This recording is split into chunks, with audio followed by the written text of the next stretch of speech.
What's up, everybody? It's ImmaLetYouFinish, show number 198. I cannot believe we're at almost 200 shows. On the Pantheon Podcast Network, it's your crazy host, Court and Amy. We're here. We've survived the Olympics. We've survived the sin. And we're here for another week. Yes. And then Courtney is going to do Hajj. He's going to Mecca. And I'm just going to keep saying shit that you're doing and see who falls for it. So Courtney is going. The amount of people that hit me up being like, "Oh my God, how's Paris?" I was like, "I'm not. I have no idea. I know. I'm just gonna keep making shit up. And for those of you who are playing the home version, at some point you should realize, obviously, I'm lying through my teeth. Not lying. Creating a narrative. That's what I like to call it. All right. So Courtney and I did something together last night, together but separate at the same time. We both went to the Sierra Busta Missy show at Barclays, except that Courtney had good seats.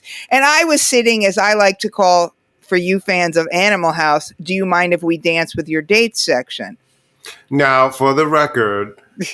This is, for me, it was like seeing work colleagues because I used to work. No, I know. You don't have to be defensive. I'm not saying it to you. I'm saying it to the people who listen to the show who may not know that part. And I got free tickets from my block association. I know that you know that. Because one, like me at a hip hop concert, those two, like, those aren't the words where was Courtney last night? Oh, well, he was at that hip hop show. Well, it wasn't really a hip hop show, to be fair.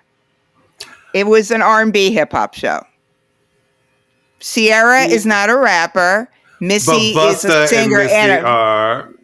Missy's a singer as well. Yeah. But I know what you're saying. Urban. How's that? Urban? Well, no, because I'm black. I'll go to a black show. I don't care about that. But, hip hop's not my thing. And it really was, being invited by the people that I worked with, So it's kind of like, and feeling like we've got this show and trying to actually be a little more present in it. I'm like, maybe you should not say no to everything and try to actually poke your head out because you have a show. So it felt like, that's not why I went. I went because it was down the street and free.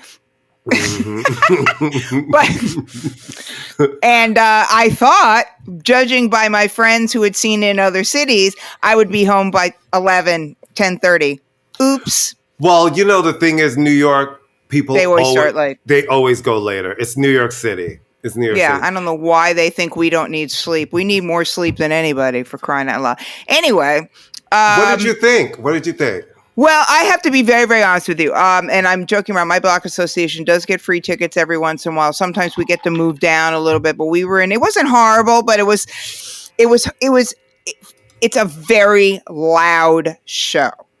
And that's across the board. There's no band, so they're playing to track, and it's hard to modulate it. I thought Sierra, I was surprised. So I had a hard time hearing and seeing because it was hard to. I was surprised Sierra did as long of a set as she did. I thought she was great. I was really surprised. I thought she would do a half an hour. I'm not trying to be mean in any way.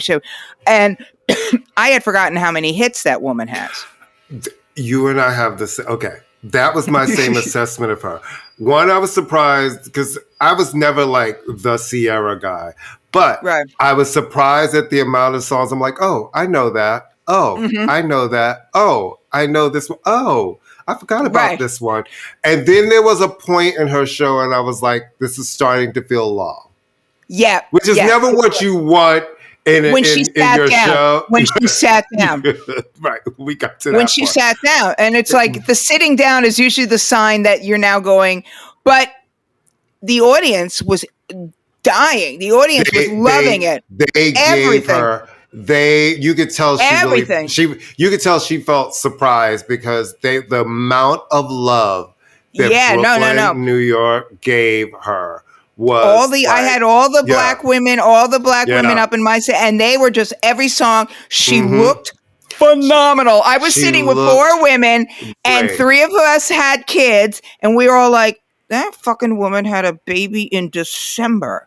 She has 4 children. Her thighs are not moving.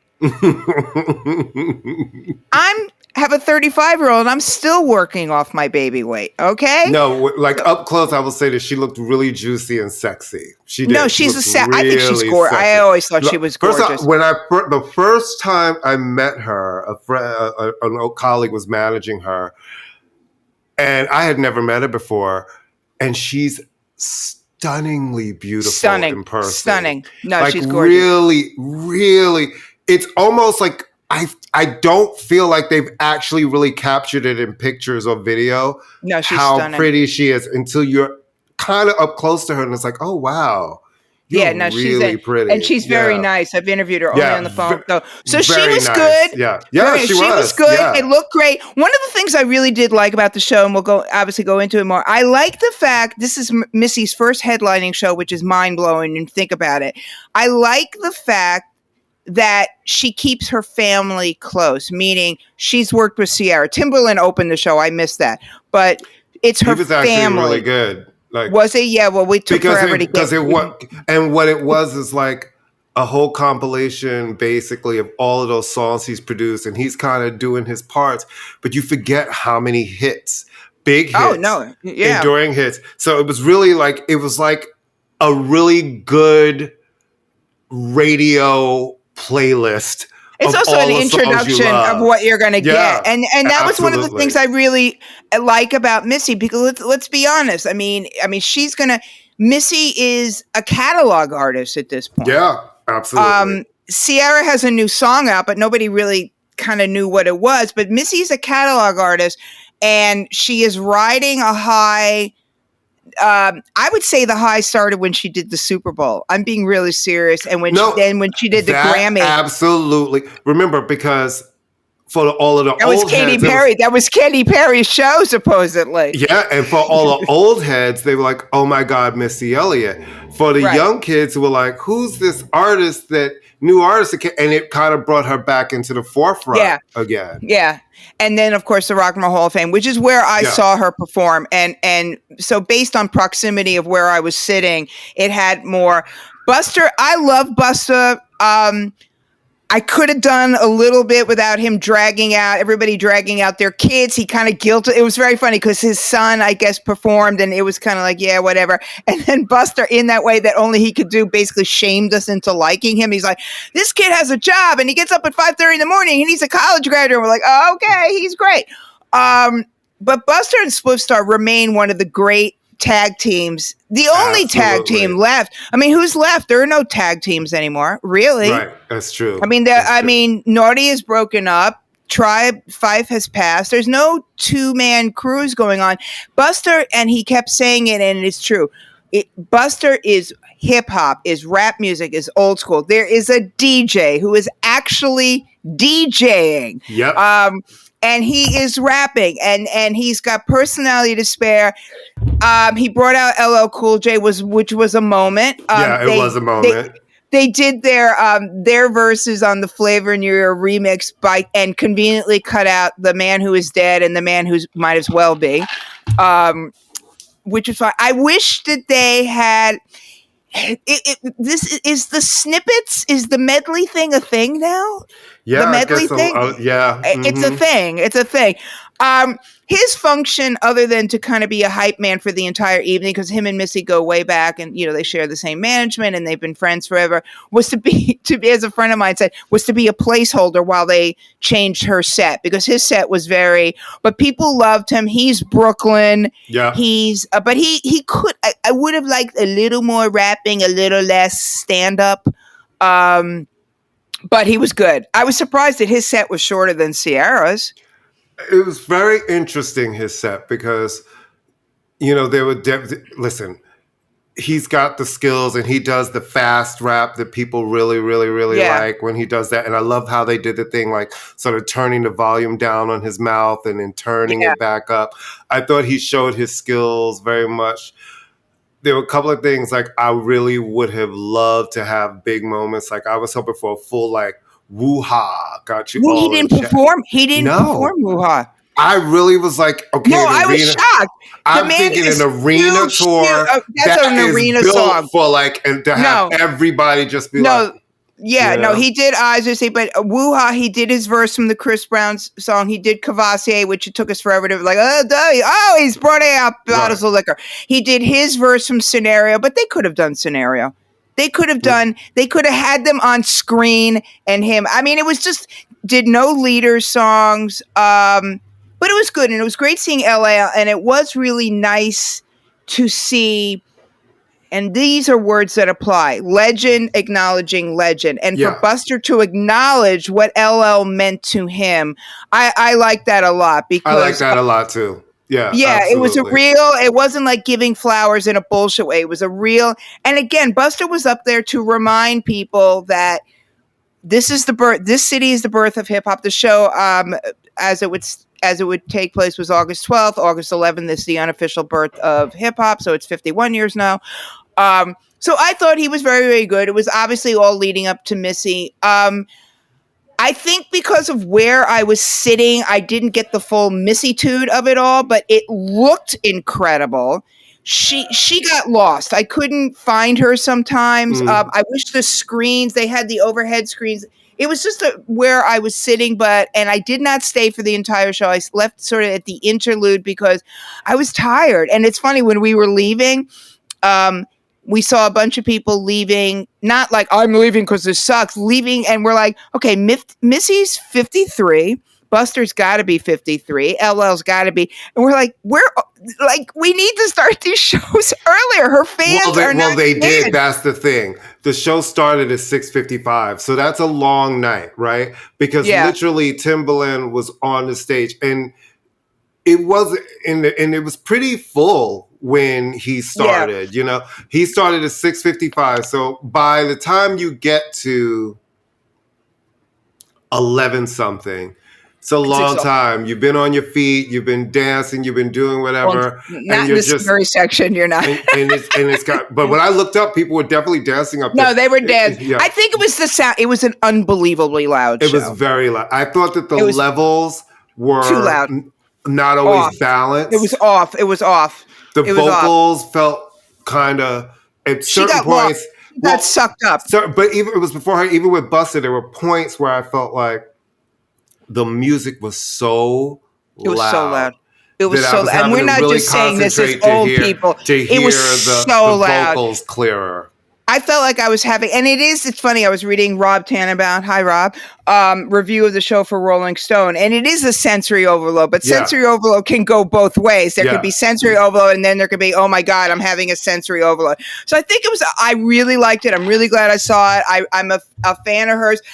Again, with the medleys are kind of like driving me a little nuts, because when you stack her songs up back to back to back, there is a similarity in her songs, which is fine. She has a style, but I think it couldn't. But she's engaging. I am very happy to see a woman of her age, and obviously she's not old, but in a genre and an industry which promotes its young and eats its old. I'm very happy to see her having this moment and really selling out everywhere. I mean, she played 4 dates in the New York metropolitan area?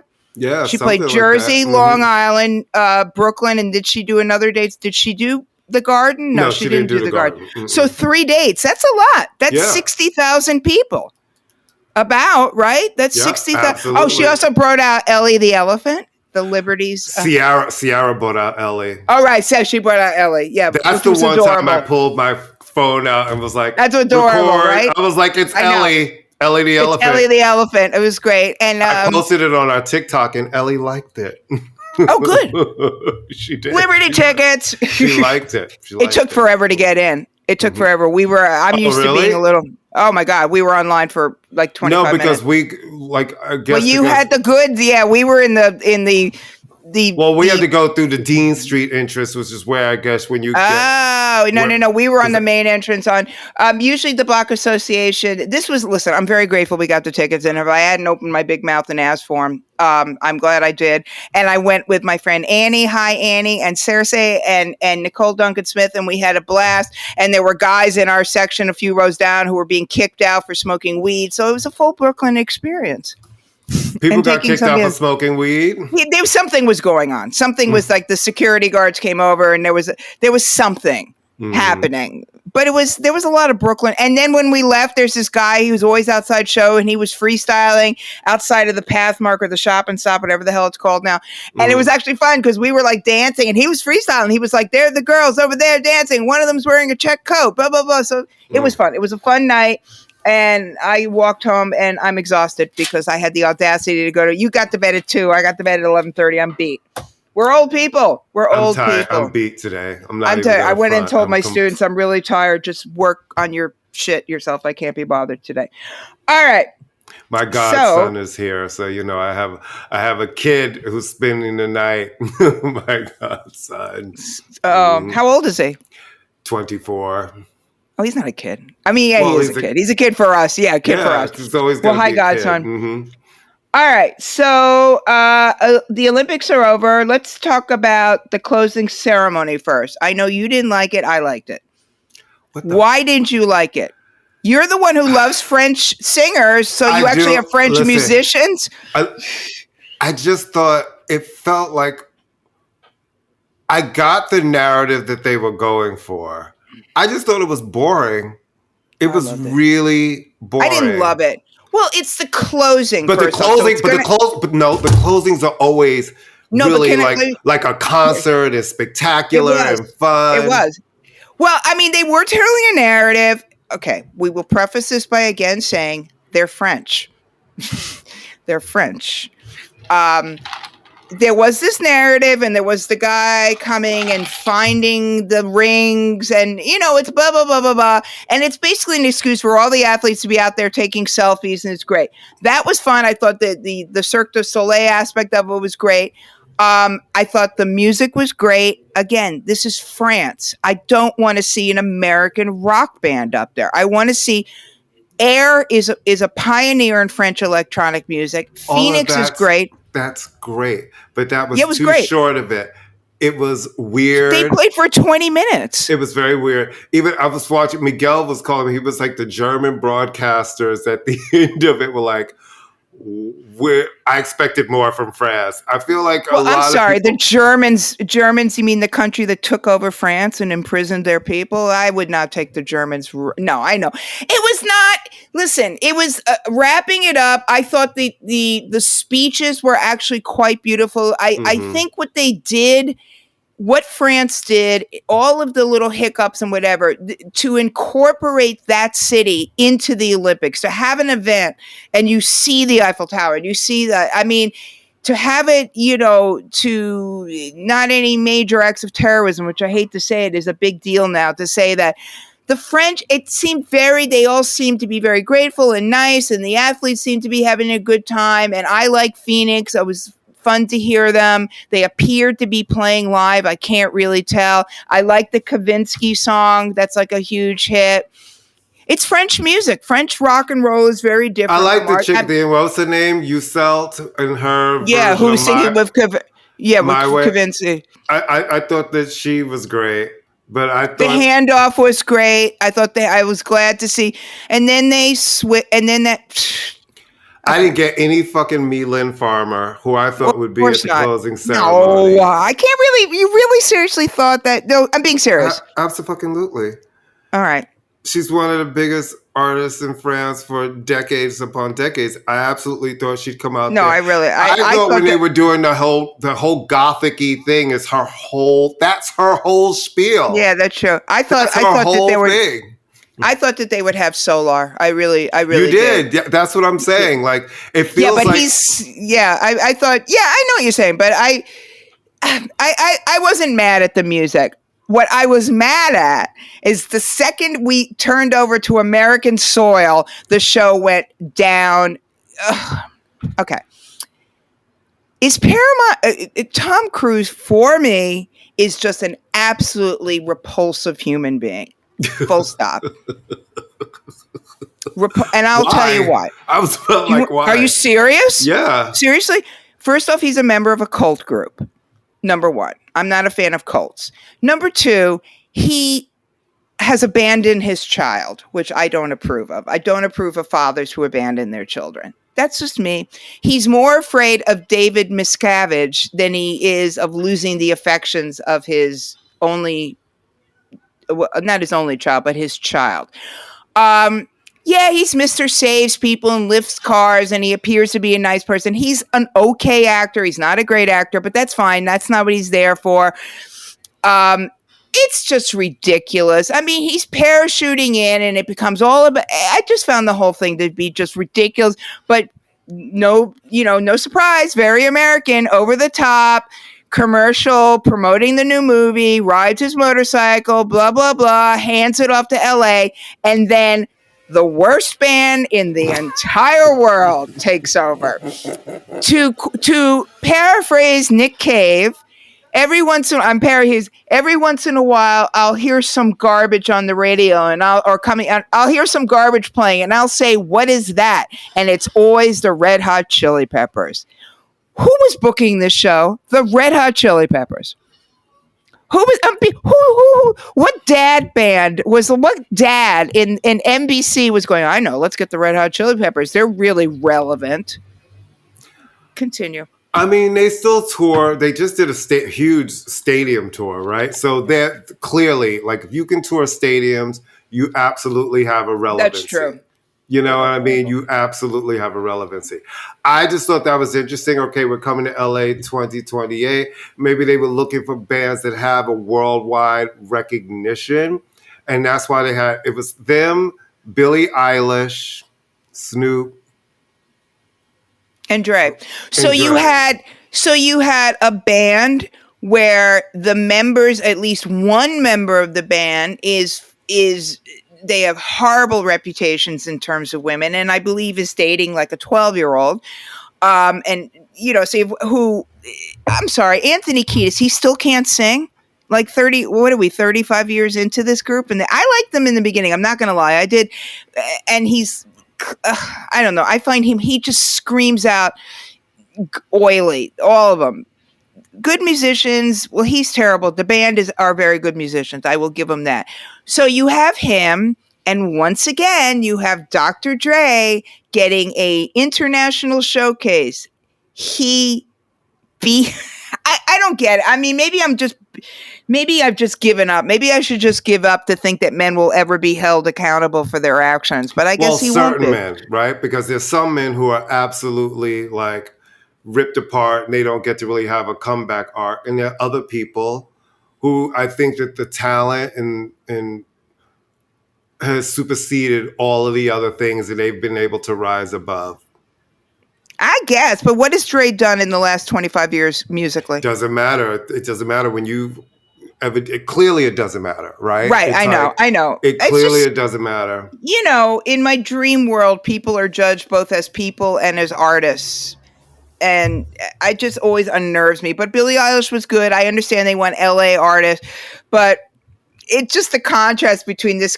I think the opening ceremonies are going to be a nightmare for the LA. But let's see. They're going to try to do it in LA with all the traffic, and it's going to be kind of nutty. Yeah, but LA has had the Olympics before, so this isn't there. In Paris, this is Paris's third Olympics. You know, I mean, both of these cities have held Olympics before. Listen, I think the one thing the U.S. will do is a great opening and a spectacular closing ceremony.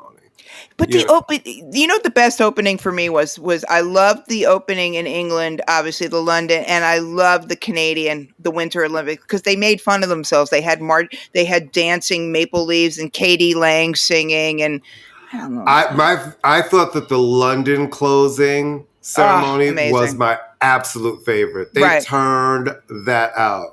No, and you will never top an opening ceremony outside of Daniel Craig and the fake Queen Elizabeth parachuting. I mean, come on. And people actually thinking that was Queen Elizabeth. Right. That was the best. All right. So that's done. We're done with that. Blah, blah, blah. So, United States did very well. Medal count. I'm going to tell you true confessions. You can yell at me all you want. I'm glad the U.S. won the basketball, but I was rooting for the French. Why not? Let them win them on their home turf. Why not? Why not? I was just, and also Joel, No. Why not? Why not? I'll tell you why not. Because you're not French. So neither. You should be rooting for your. You should be rooting for your country. No, I'm not incredibly freakishly talented tall billionaires either.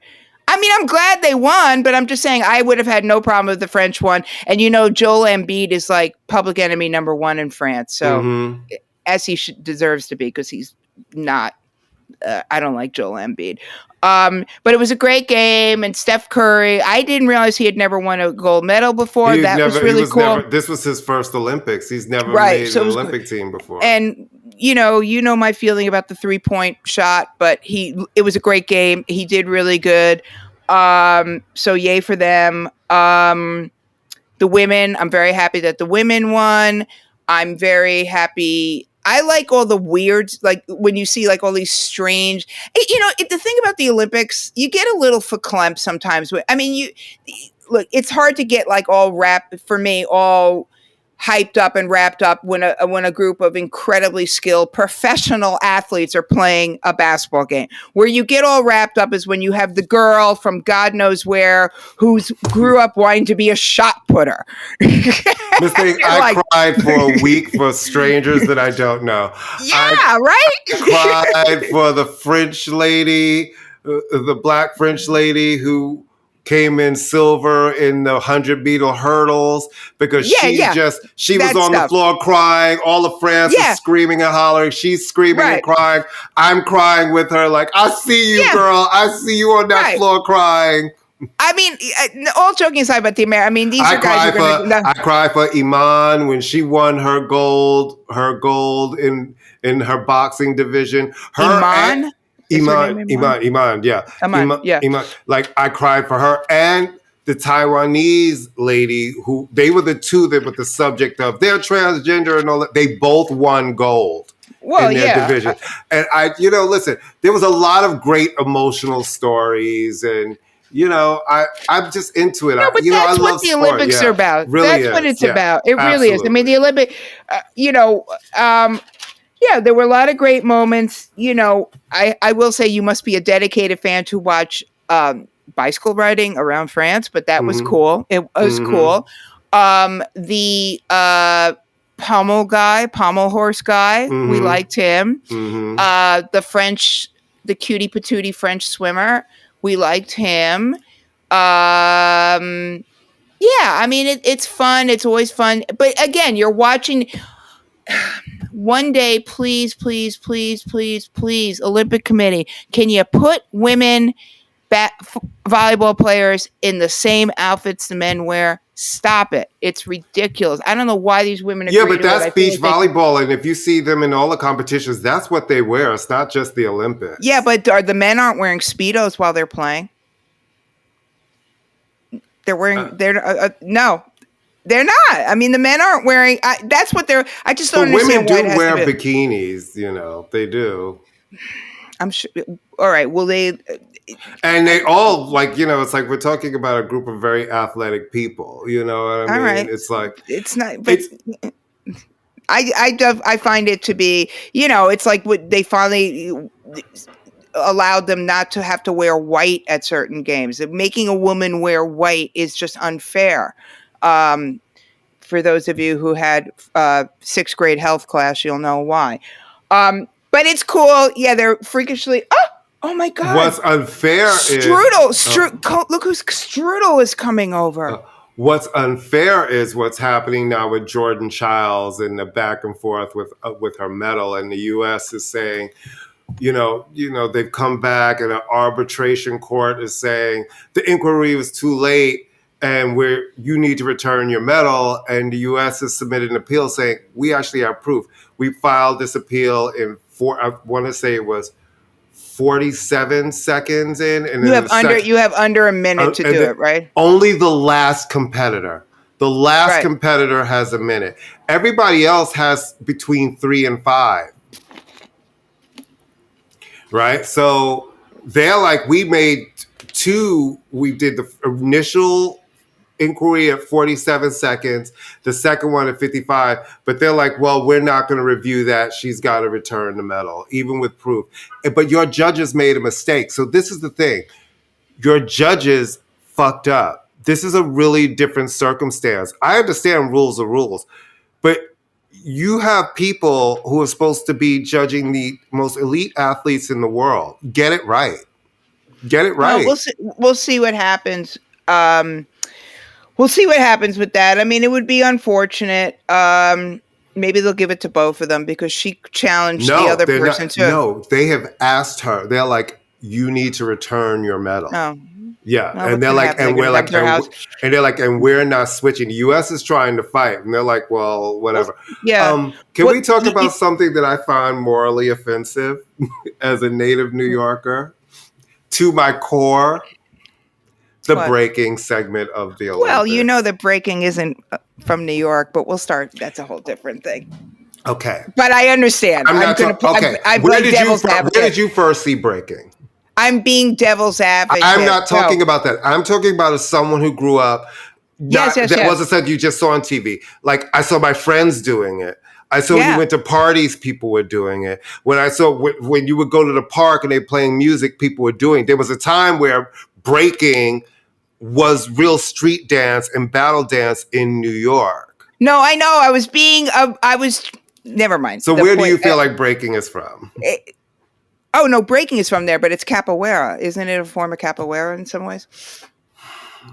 But I see your point. I was trying to be... Okay, let's get to the point of it. They share similarities, but all of that... I agree with you. All right, let me put it out there so there's not... Yes, breaking is New York. So what is your moral... I know where this is going. It just felt like... One, I will say this. The men did better than the women. Yes. I was really offended by a lot of what I saw with the women because it just felt really reductive.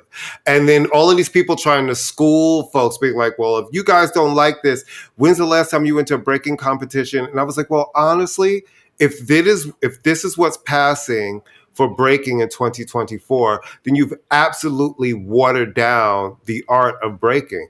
Two, I don't think it should have been at the Olympics. Watching it, I was like, this is not an Olympic sport. But I just was looking at it going, if I saw motherfuckers in 1982 and 83 twirling and doing really amazing musicality moments, what I just saw here just seemed almost like a mockery of breaking. It just was weird. Well, I mean, there's a lot of articles that we've posted and been posted, and people who have been in the field, who have been it is an international thing. Young American kids are not going, oh, I want to break dance. Like a lot of American pop culture and a lot of American Black culture, it has become absorbed. The Asian kids are really into it. There are competitions held all over the world, but let's just cut to the chase. We want to talk about the Australian woman. Let's just cut to the chase. And okay, so I'm going to say this. There are conversations I am very torn about this, but I will say this. I think it's time we put a pin in it with this woman. I do not think her intentions were bad. Maybe because I'm a white girl, I don't want to read about colonizer and this for whatever reasons. And there are articles that have been posted. We posted it. There was some organization that has sort of gotten involved in this that also wanted to bring ballroom dancing into the Olympics, which is definitely not a sport. Definitely not a sport. I mean, I would say that if you're going to see rhythmic gymnastics be a sport, then you can see breaking being a sport. This woman, Rachel Gunn, what she did was insane. I think it was there to show, you know how when you sit at home and go, I could do that. She was there to show, yes, you could do that. She is not a PhD in breaking. She has a PhD in cultural studies. She wrote a thesis on gender things in breakdancing. I do not think she was up there to mock it. I don't think, but I just want to know, she won. She is the first ever Olympic spot. It's not like she woke up dude, you know what I'm saying? It's not like she woke up one day and said, I know what I'm going to do. I'm going to spend, Courtney's on the floor right now, breakdancing. I know what I'm going to do. I'm going to spend thousands and thousands of dollars and get on how long do you think the plane ride is from Australia to Paris? Like a day, right? Yeah, A it's a day. long trip. Yeah. Mm-hmm. It's a long trip. I'm going to spend thousands and thousands of dollars and come to Paris, and for the first time ever that it's ever been in the Olympics, for an art form that I really revere, on international television, do the hokey pokey on the floor or do a dance that looks like a rabbit kangaroo or whatever. Who let the dogs out? Who was the person that said, yes, we want you to represent not just Australia, Courtney, like the whole greater whatever part of the world that is. Even the breaker from America, Sunny, I was just like, what am I looking at? Yeah, it's not. What am I looking at? At least I will say the men. The Jet Bro, was that Jet Bro? He was good. Yeah. The men kind of tried to redeem what happened the day before. Yeah, they were good. Because they were. But I just was like, yeah, I understand why they're like, this is going to rotate in and out, and it's not going to be in Los Angeles in 2028. I was like, yeah, maybe it needs to be like a break. You know how like the Grammys gave Gloria Gaynor won Best Disco Grammy for I Will Survive, and then they didn't have another disco category. That was it. That's how this feels like. This was a one-time experiment. Yeah. We saw it. We did it. And with that, we're going to take a commercial break and be right Get it? I back. See what you did there. Yeah. Thank you. We'll be right back.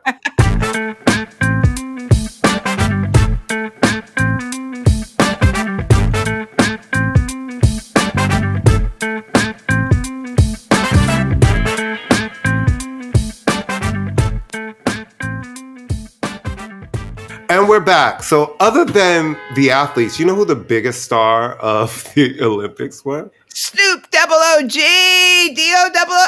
Okay, first off, Rob Tannenbaum, we hear you. We see you. You asked us that this is our first request. This is the first time someone has requested. So Rob Tannenbaum, if you're listening, Rob Tannenbaum posed a question on a friend of the show, posed a question. Can someone explain this with Snoop? And he said, you need to talk about it. You need to pod it, I believe. I didn't know that was a verb. But, okay, so the ascension of Snoop from gang banging, accused of murder. Murder was the case she wrote me. Weed smoking. Murder was the case that they gave me. Right, that too. I've just confused a reggae song and him in a TV show. You did, absolutely. All of murder. It was the case that Angela Lansbury was starred in. Only Murders in the Building that she wrote for me. That is the case. Has in the last 10 years, I'd say, it's about the last 10 years, whenever they decide to hook him and Martha Stewart up, which whoever did that deserves like a star or a stamp, whatever. So he has increasingly become America's fun, stoned uncle. And suddenly he's endorsing this and he's endorsing that. The thing about Snoop, and I've interviewed him twice. I first interviewed him when he was still on death row or associated with Dre, and he did pretty much the entire interview with his hand on his crotch. Not the best impression. The second interview was with him and Michael Imperioli, and he was very funny and very charming. This is when he was hanging out with Bishop Don Juan. Remember that? Mm-hmm. Yeah, so there were a lot of ladies of the evening in the set who told me they liked my earrings. I didn't know if that was a good thing or a bad thing. That they liked the way I dress. I was like, is that a good thing or a bad? Bishop Don. But he's a very nice guy. So we can start with that. He's a very nice guy. He's got a family. You know when it probably started when we found out he was coaching his kids' football team. Remember that came out? A little bit, but I'm going to tell you, I believe it's something that you mentioned when he being on television. And being on a show with like Martha Stewart. Television is still a very powerful medium where it brings you into people's homes. And they get to see your personality much different than when you're a music artist. And you can be funny in an interview and people are like, oh, I like this artist. I like their songs. But when you have a regular television program and they put him on with somebody who they would think was his polar opposite, and you get to see a personality weekly in your house, people start to feel like they know you in a different way. And now he's got that Willie Nelson thing, right? Like pot's legal. So all of a sudden he's like your cool uncle who still smokes, but's great and runs football camps and does things in the neighborhood. Oh, and look, and he gets along with the high priestess white lady of domesticality and how to do things and etiquette and how to cook. And so that pairing, I think, changed everything for a lot of advertisers, networks. People looked at him and they saw, oh, this guy's great. He tests well. Look, he can work with anybody. It's not the scary thing we thought. And he's whip smart, and he's got that personality that I think really works. It redeemed her too. Remember, she was a convicted felon. You know, she was working. It was a perfect pairing. He's also just so clearly, his enthusiasm, you can't fake that. Right. That is real. He was there. Obviously, he was paying like $500,000 a day or something, bananas by NBC. But he was clearly a fan. You would see him at the events, and he still has people really like him. Flavor Flav too, not as much, but Flavor Flav. Who knew that Flavor Flav, because a lot of people had the perception of that stupid Flavor of Love show, which was a nightmare. He's a good guy, and he was being very supportive financially. But yeah, the Snoop thing is just, the only thing is that, I mean, not that I'm going to be up all night about this, but let's just hope he doesn't like wear out his welcome. I mean, this to me was the zenith of it. This was him showing every fantastic element of it. He's funny. The whole crip walking horse, that was hilarious. I don't want it to be like, oh, look, let's put the rapper in the funny situation. But he's in on the joke, and he's controlling the joke, which I like. He had his own pin. Really? He had one of the most wanted pins. He had an Olympic pin. Wow. That people really, that is really so wanted. cool. Did you not see it? It's him, and he's like smoking out. He's smoking, blowing a puff of smoke, and the smoke on the Olympic rings. I do think the legalization of weed has made is a lot of it. He is no longer a drug. He's no longer a drug addict. You know what I mean? He's moved into the Willie Nelson category of, yes, this person is very associated with weed, but you also, like I said, being on TV, his personality has been unlocked. Yeah, he's completely unlocked.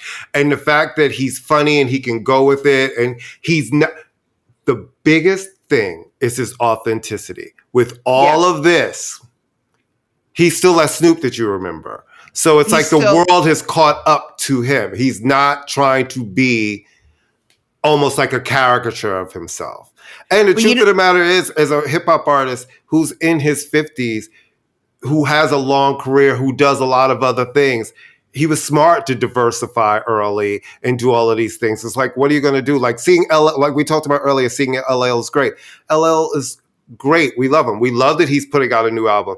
LL also has been an actor for decades and has been on CBS In Your Homes for decades and used to host the Grammys and do all of those things. He diversified so that when he comes back and says, I want to make a record and I'm going to go on tour, it's not like I'm doing this because I need this to eat. It's part of his art, and he's getting to express himself. And I think that's the same with Snoop. This is bringing him to a larger audience, being himself. Really? Right. Because I don't think, no disrespect to Snoop. I think if he put out an album, it would be, at this point, it's like, it doesn't matter.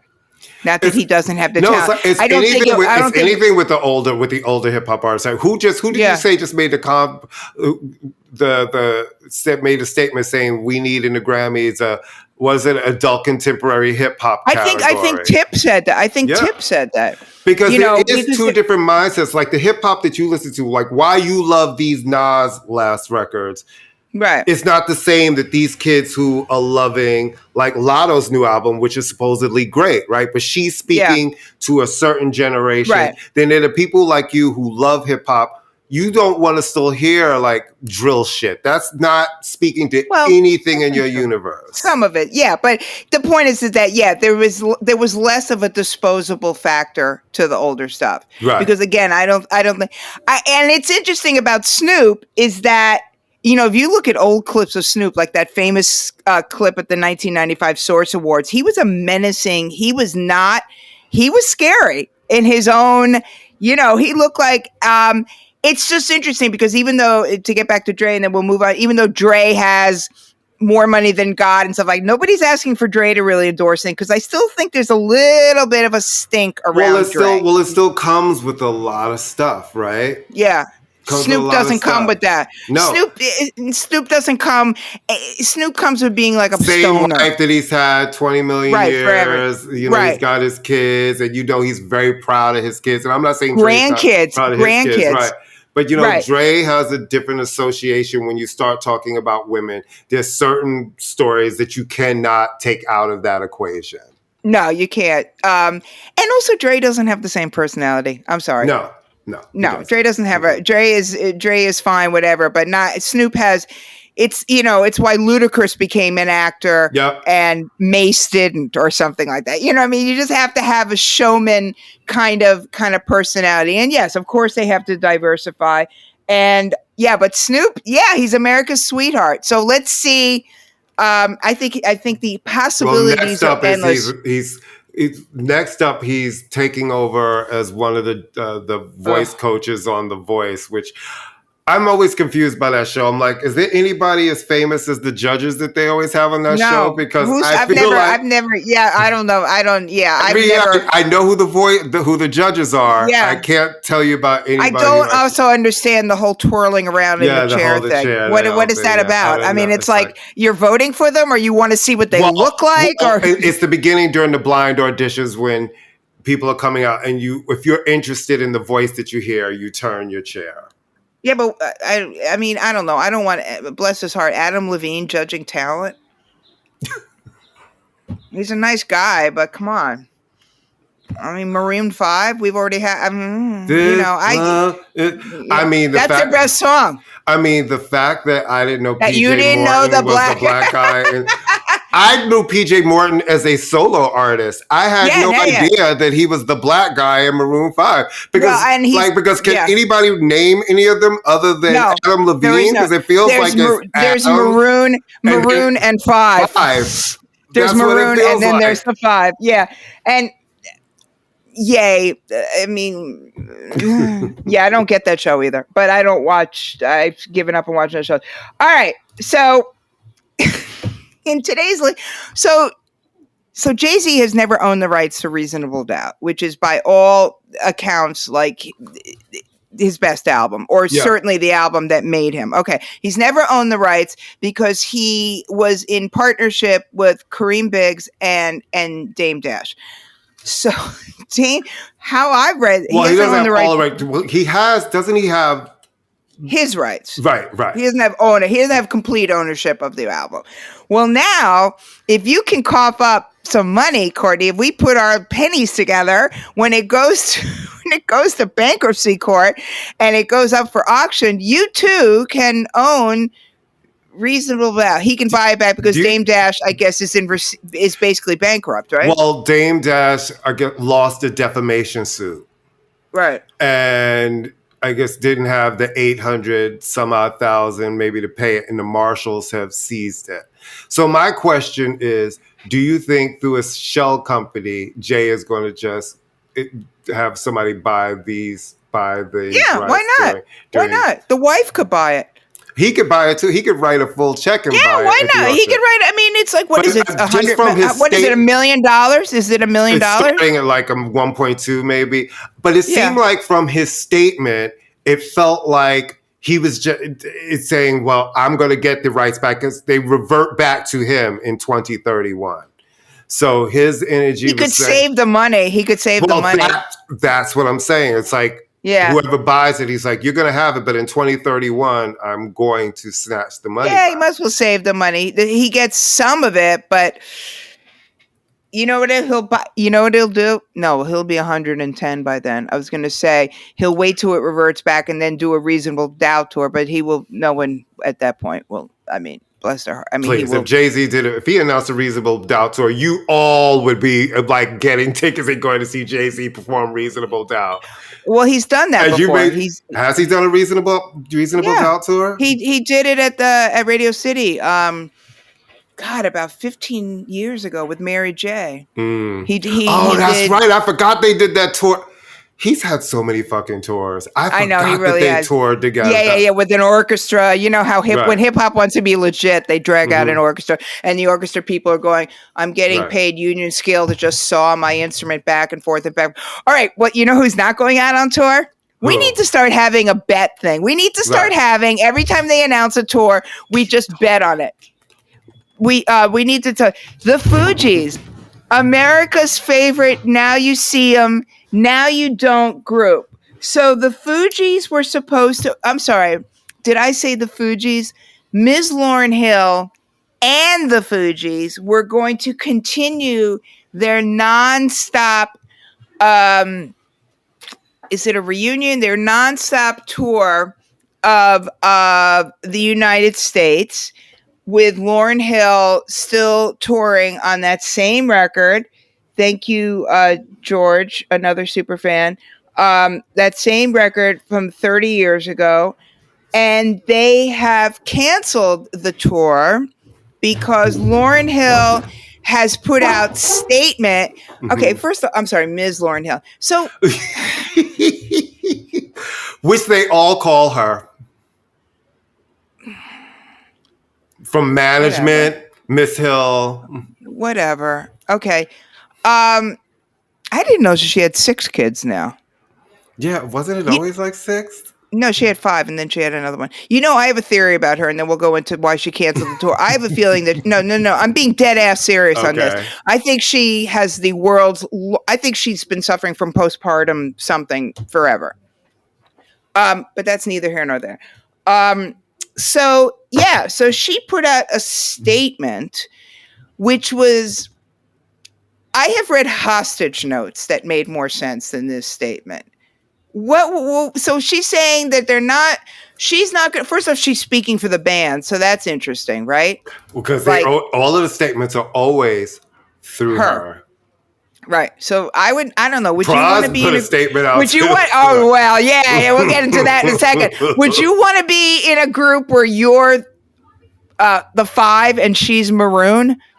You know, I mean, like, I'm not going to be in a band where suddenly I'm starting to have to call you Miss something. It's like, we're not doing that. We're not doing that. Especially since I used to sleep with you. It's like, we're not doing that at all. No, we're not doing. Oh, you're spooning. And especially now, I'm older than you. So please call me Mr. Anderson. That's how I feel about that.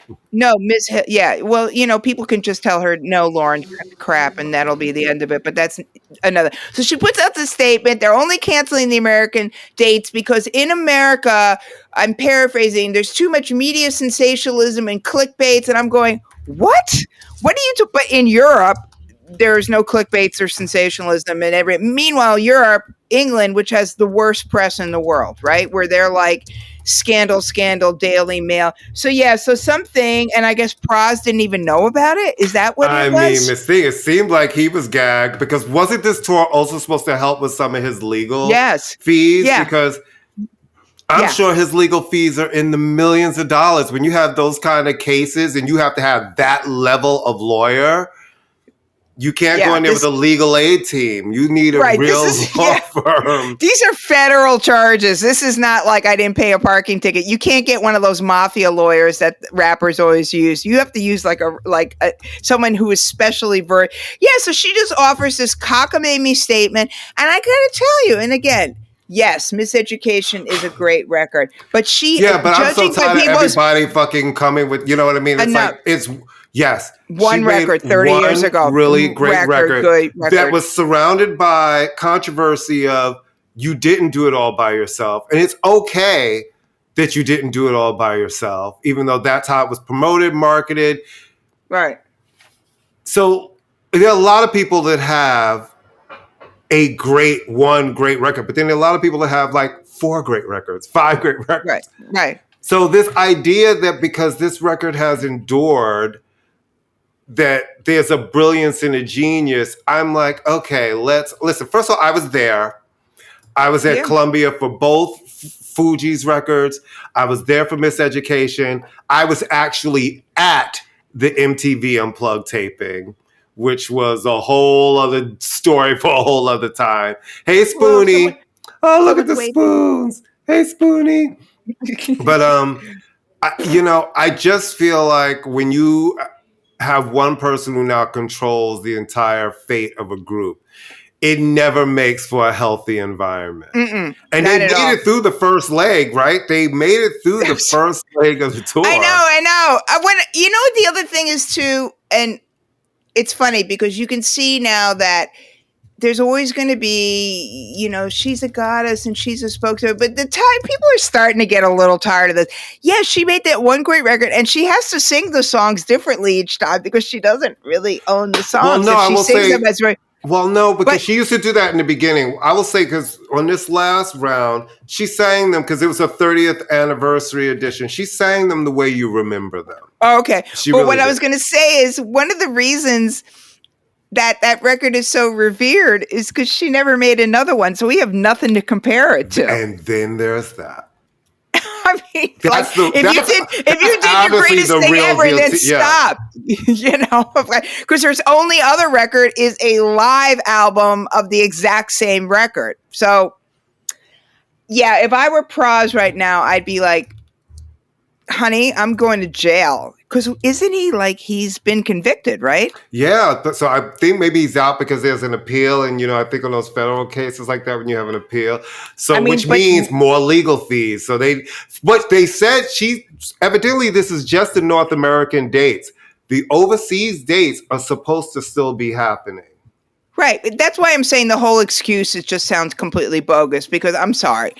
And you guys were just here. So I think people listen, I talked to George and he's going to come on the show in September. I want to talk about the economics of touring and why we're seeing so many of these shows announced, canceled, even people trying to do smaller venues. Super fan George Somos is coming on. Super fan. Should I wait a minute?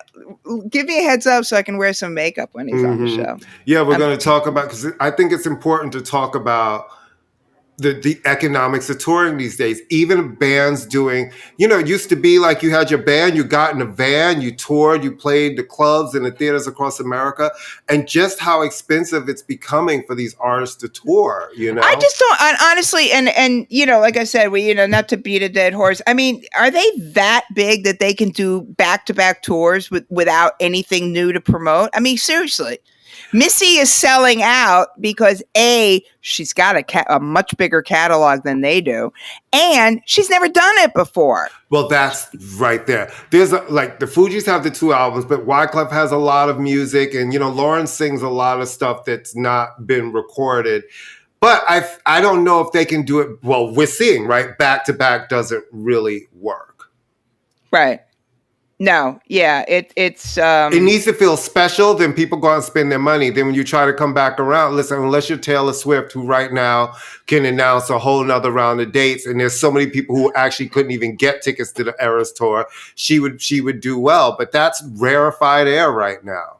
Yeah, I saw this really funny thing online today, and then we'll talk about something more serious with her, and then we'll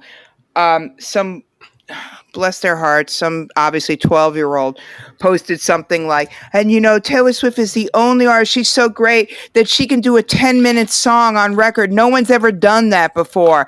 And you just spit out, I know, okay, for those of you who don't have the video version of this, Courtney is now choking, his eyes are rolling back in his head, and I'm going to get into a car, go uptown, and give him the Heimlich maneuver.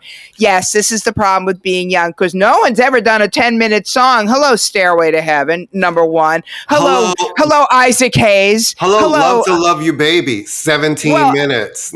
Isaac Hayes. How about Isaac Hayes, who had 2 songs on each album because each one of them were 4 hours long? I know. bless the kids. That's all I want to say. The version of Moonshadow was 9 minutes and 13 seconds. Right. No, I mean, bless the kids. Okay.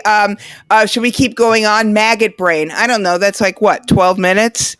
It's just like sometimes. Okay. Bless their hearts. All right. Bless their hearts. That's all I want to say. I know you love her. We appreciate her very much. She's her? Taylor. We appreciate her. I don't love Taylor. Why do you keep saying that? I'm not talking to the kids. I'm talking to the kids. Oh, the kids are. I know you love her. She's your girl. She's a talented young woman, but she is not the first to do anything. She's not the first. She's not the first from country to pop. She's not the first to be a singer-songwriter.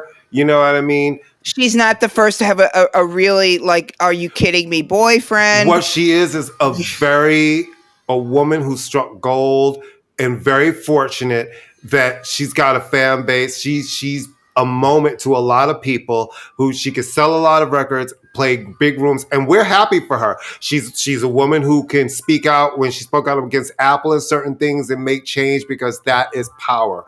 And we like that for her. But let's not take it to the place where it's like she's rediscovered the wheel. No, she hasn't. Yeah. But one thing that is kind of intense, there was a credible terrorist threat at her Vienna show. Vienna, right? It was Vienna. It was Vienna. Austria. So they had to cancel the show. So, that's scary. It was kids threatening, which is, whether it was like, I'm a bunch, like we used to do, or maybe you didn't do this, but we used to call in like bomb threats to school when we wanted to get out of school.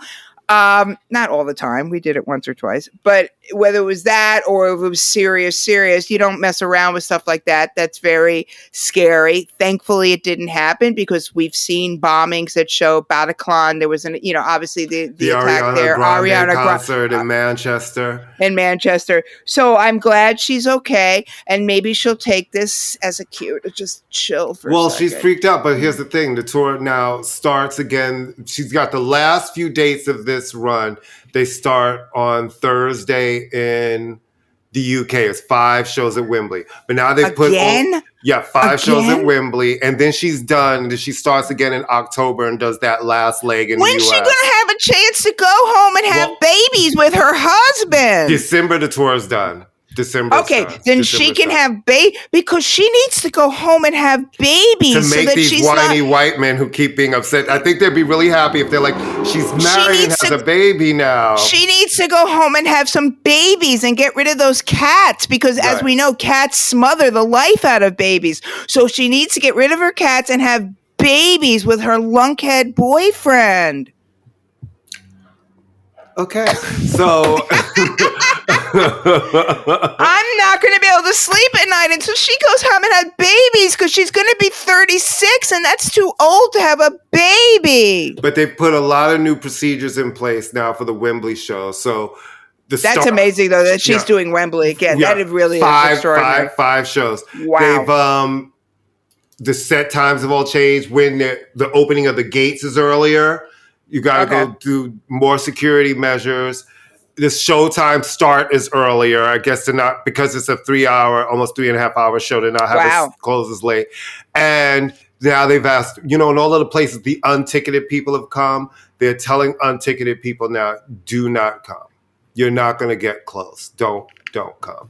Well, that's a really scary thing. And I really felt for her because as an artist, you're really vulnerable on the stage. And in Europe, a lot of the places that she played had hills where people could sit and they could see down into the arena. And then you think about somebody kind of having bad intentions and then you have to get up now. Wembley is 80-something thousand people a night. It's huge, right? It's huge. Yeah. So, listen, as much as, we kind of rip and rag on her in this show. No. This is real. This is real. Things where this is real stuff. Even Kid Rock. If there was a Yeah, I fell for her immediately. I was like, wow. No, because you take on. I mean, there was a bunch of stabbings in London of a bunch of kids who went to like a dance school. They were doing a Taylor Swift is many things, but she is not a bad person. None of these. Yeah. Well, that's not. You don't want to bear that burden because you don't want to be the person who's responsible for people getting hurt for no fault of their own. Or of course not. When your whole job is really to bring people joy, right? As a singer and entertainer, people are supposed to go to a concert and feel happy. Nobody wants to be there when they're being stampeded. Nobody wants, that kind of thing. Nobody wants that smoke. Yeah. But I'm glad that nothing happened, and I hope nothing. But she needs to come home and have some babies. Oh, God, can we move past that? Thank you. Having babies. Because you're not complete as a woman until you have babies. I have babies. But anyway, speaking of which, baby, what are you listening to?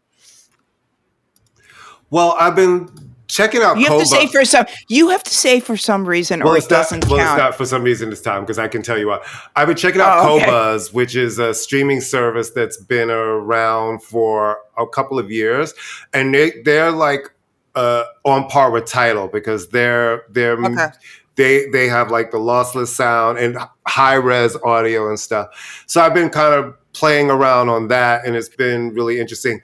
And can you spell that, please? How do you spell it? Is it Co with a K? Oh, okay, sorry. Qobuz.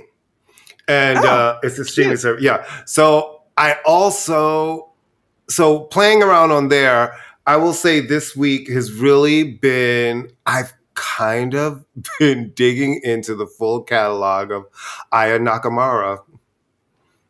She's good. It's like, and now I just keep listening to it all. So that's what I've been playing in the background. And I'm like, you know me, I love a French. And I love something where I love an African. I love a French and an African. I love that combination. And always, I'm like, I don't know a word you're singing. This is fabulous. So I've been listening to her like all she's really good. Week into the week until right before we started the show. She's really good. And it's funny because I had not heard of her, which I'm sort of embarrassed to say, but I had not, because she is huge everywhere but the United States, to be fair. She's huge in French-speaking countries. I became aware of her when she was announced that she was going to be at the Olympics, and the right wing in France had a conniption fit. And I happened to be in France when I was reading that, and I went, who's Aya? Oh my God, Aya Nakamura. So I was like, it's sort of like Stromae. I didn't know who he was until I heard people, I want a new record from him.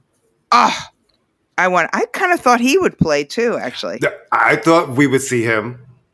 Because he's massive. That's what I'm saying. I mean, a lot of times they could, for all we know, they asked him and he said, I can't do it. I mean, it's not like or we shouldn't assume that like they decided not to pick him, because he would have made a perfect, beautiful statement in terms of inclusivity and, so we can't assume that, but I would have loved to have seen him, because there was some kind of rapper guy that came out during the closing ceremonies, but I didn't know who he was. Did you see there was a rapper guy who I think was Arabic. I think he was North African. And French, like his name came up, but I didn't know his work. I didn't know his work either, but that's fine. All right. I'm listening. I don't know. I'm not really listening. I'm just going back and listening to I'm still listening to a lot of acts. I'm listening to my friend Chocolate Genius, aka Mark Anthony Thompson, who sadly I could not see perform when he was here recently because I had the COVID. Can I just say something though? Like this immunity bubble that I'm in right now is kind of fabulous. It's kind of fabulous. Not that I mind wearing a mask, but it's kind of fabulous. And that's kind of it. I'm sort of like, I feel like that a lot of stuff is going to start dropping very soon. And I feel like there's a lot of... It's been a weird, slow summer, so the fall needs to come in swinging hot. I think that it's going to be interesting to see what happens. Obviously, this is the summer of Chapel Roan. It's like with a year-old album, right? You know what I mean? With a year-old that's album. A slow burn. That is a slow burn, and that seems like it was really generated by the fans. It really does. It feels like it was a very natural. It was a grassroots movement with her, and people, like I said, and just like you said, every time she would do a show, they would have to make it bigger and bigger and bigger and bigger. So, I'm happy for that. There's nothing out right now that's like blowing me away. I will be interested to see what the LL record is going to be like. In my heart of hearts, I hope it's great because I love Tip. We shall see. There is a single out now, I suppose. There's a single that just dropped. Absolutely. Yeah. And how is it? Have you listened? I haven't listened to it yet. You know me, I don't really run to the hip hop stuff first. I kind of look for you to be like, you should check this out. And then I listen to it. Well, I'm not a big Rick Ross fan. That was really funny last night, though, that Buster did a Khaled song. Did he? All we do is win. That or what? And then they sang "We Are the Champions." What was happening there? What was happening? First off, I hate that song, and secondly, I just had to sit through that in the Olympics. I love Buster, but that felt like he was riffing. He felt like he was riffing. So much happened. There was too much. There was a lot of sensory. I feel like I want to go back and see that show again. I feel like sometimes I went home and I went, it was great, but I was just overwhelmed. There really was a point where I turned to my girlfriends and I went, I'm out. And they went, thank you for making that decision for us. It was like, you brought us. We're going to leave with the date that brought us. I'm like, I think I saw Bev there. I saw Bevy there last night. Oh yeah, I saw. I saw her too. She was sitting by. Well, coming in, walking right. Having like real seats as opposed to. I'm grateful I got to go. It was free. It fit all my criteria. It was down the street. It was free. Down the street, free, and I'll take a nap later. All right. Do you want to give your announcement? What's happening with us? So we're off next week. We're taking a little bit of vacation. We'll see you in 2 weeks. And you know the deal. Tell a friend, share, leave a rating. Talk to us on our Facebook. ImmaLetYouFinish, all one word. You guys are funny. We love it. And remember to follow. And you're behaving. You're behaving yourself. Yeah, you are. And remember to follow the Pantheon Podcast Network on all of the socials and follow us. You can follow our show. For the people who've actually discovered us on the Pantheon main feed, thank you. We appreciate you. For our day ones, thank you. We appreciate you. And we will see you the week of August 20-something. Bye. Bye.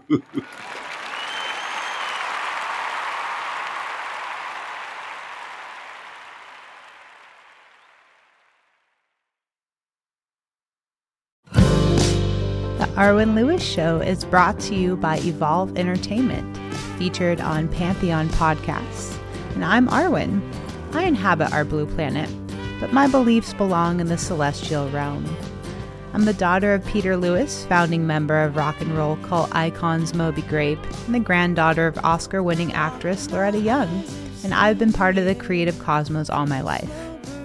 I'm a recording artist, musician, songwriter, and producer, and I am your host for The Arwen Lewis Show. The Arwen Lewis Show features in-depth interviews with the hottest indie music artists and music royalty. Listen to me on any of your favorite digital listening platforms, particularly from my channel on Pantheon Podcasts and thearwenlewisshow.com.